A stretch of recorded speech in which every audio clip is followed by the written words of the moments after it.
Hi kids, it's me, Mr. Smith, and we're going to try to get us all caught up here so that we can have a great dissection on Monday and Tuesday.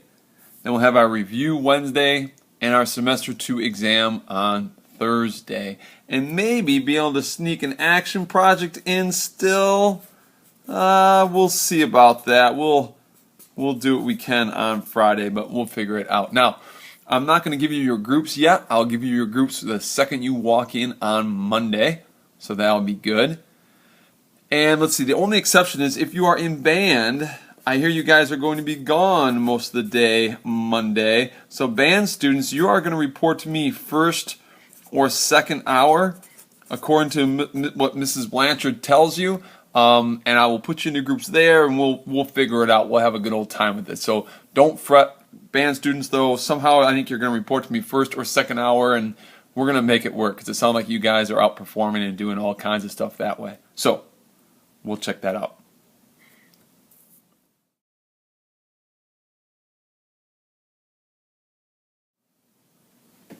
So hopefully you have your Mr. Digestive System back. And on the left-hand side of your ISN you now have open. I want you to write this down the side. This is an acronym called MESSL. And it'll be something that you'll need to help guide you when you're into the frog to know where things are and which direction to go and all that kind of stuff. So, without further ado, let's talk about what each of these things are for. Of course, we have Mr. Digestive System, that handsome devil there, right?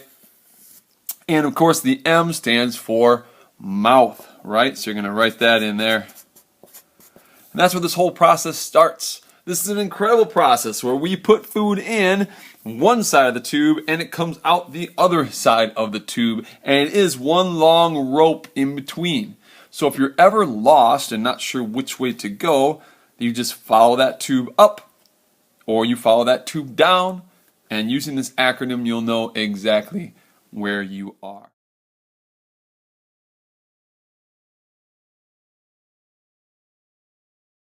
So here's your mouth, and your sinus cavities are actually connected, right? Which is why if you laugh really hard and air comes up and you close your mouth, of course it still goes out your nose, right? We all have those kinds of stories. So when we think about your mouth, we really have to think about this whole cavity. And this is where the majority of your digestion is actually supposed to take place. You're supposed to break this down quite a bit with saliva and chew 18 times, I think is the number. But of course, most of us chew about once, and that's about it.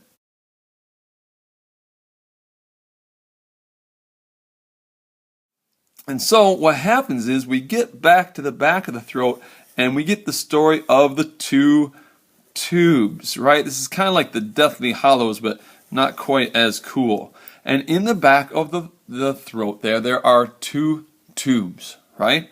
One goes to your lungs, that's called the trachea, and the other goes to your stomach, that's called the esophagus.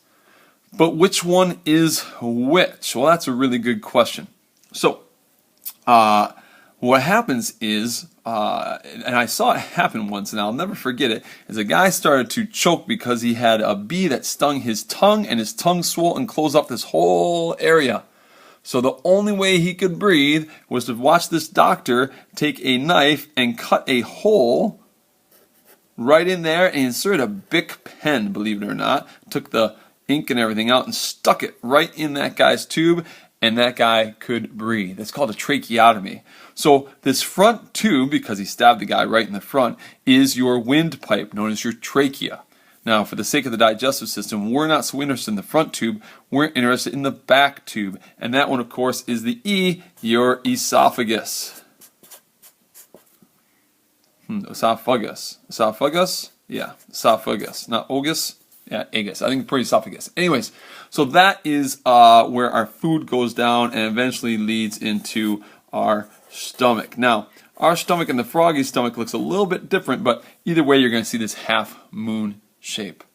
But we're not done with the story of the two tubes yet. If we have the two tubes and we eat something, how does it not go down the trachea? How do we get it to go into the esophagus every time? And well, the answer is we don't get it to go every time. There is this wonderful little flap of skin back here, though, called the epiglottis, right? And hopefully most of us labeled the epiglottis.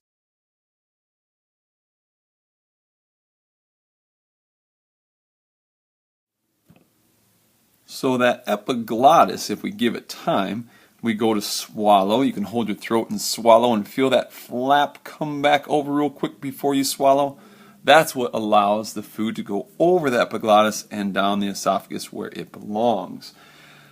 If we are talking or laughing with food in our mouth, that flap will stay open and it'll go down the wrong tube. And then, of course, you have to do the Heimlich maneuver or something else to get it out of the wrong tube.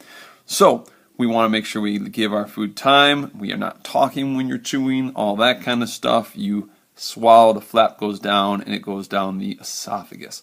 Now, the question is, what allows the food to go down the esophagus? Is it gravity? In other words, could we swallow if we were upside down? Of course you can, because there's all these little muscles that go around this. And these muscles contract one at a time in order as you swallow to push the food down. This is why astronauts can still eat even though they're not in gravity. And that's called peristalsis, where it pushes it muscular through the last little sphincter here, and that goes into your stomach. Now it's called the pyloric sphincter, or the cardiac sphincter, this one is, because it's near your heart. But when we get heartburn, that's not because there's anything actually wrong with your heart. It's because something from the stomach actually makes its way back out. So obviously the first S here is stomach.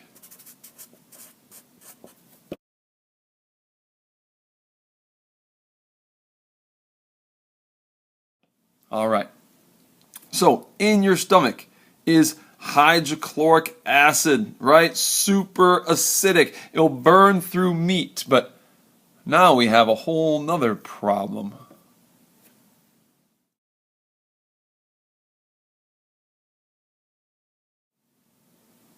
How can hydrochloric acid eat the meat you eat, but not eat you because you are made of meat?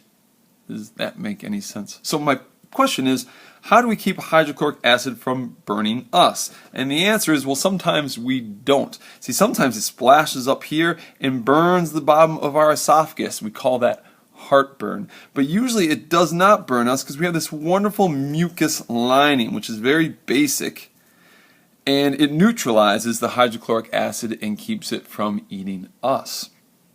If you're super stressed out, this lining does not work so well, and sometimes we'll forget to cover a little spot, and the hydrochloric acid will start indeed eating you. We call that an ulcer. Not so good.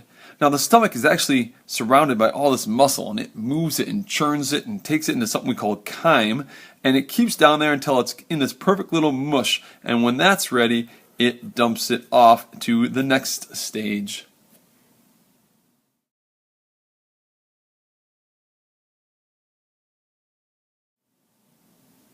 And that next stage, of course, is the small intestine. Now, what's confusing about our intestine is it seems small, but it goes all over the place, and it's super long. So why is it called the small intestine? Well, it's called the small intestine because of diameter, not because of size. Our small intestine is actually really, really long, but it's very, very skinny.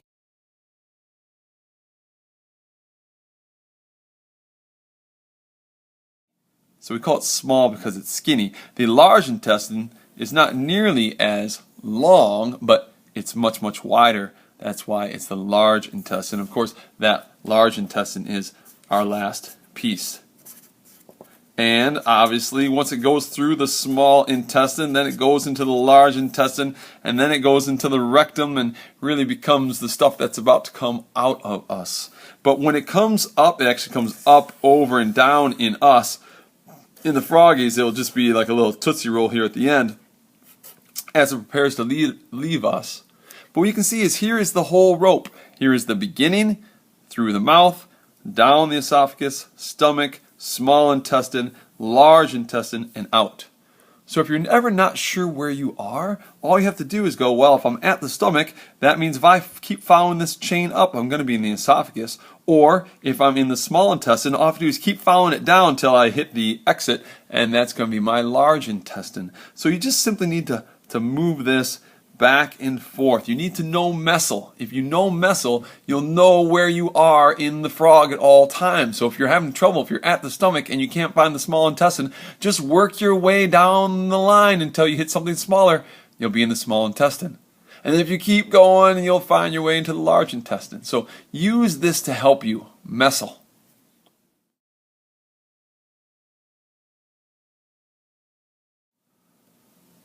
But what about the liver, you say? And what about the pancreas and the gallbladder? What's all that stuff? Well, is it part of the digestive system? Sure it is. But food never travels through the liver. It never travels through the pancreas. It never travels through the gallbladder. So they're still part of the digestive system, mainly because those things, the liver, which will be a big piece on top of everything here, and then the gallbladder will be this little wrinkled pea there, and then your pancreas here, they all secrete juices, either pancreatic juice or bile, and that gets shot into the small intestine.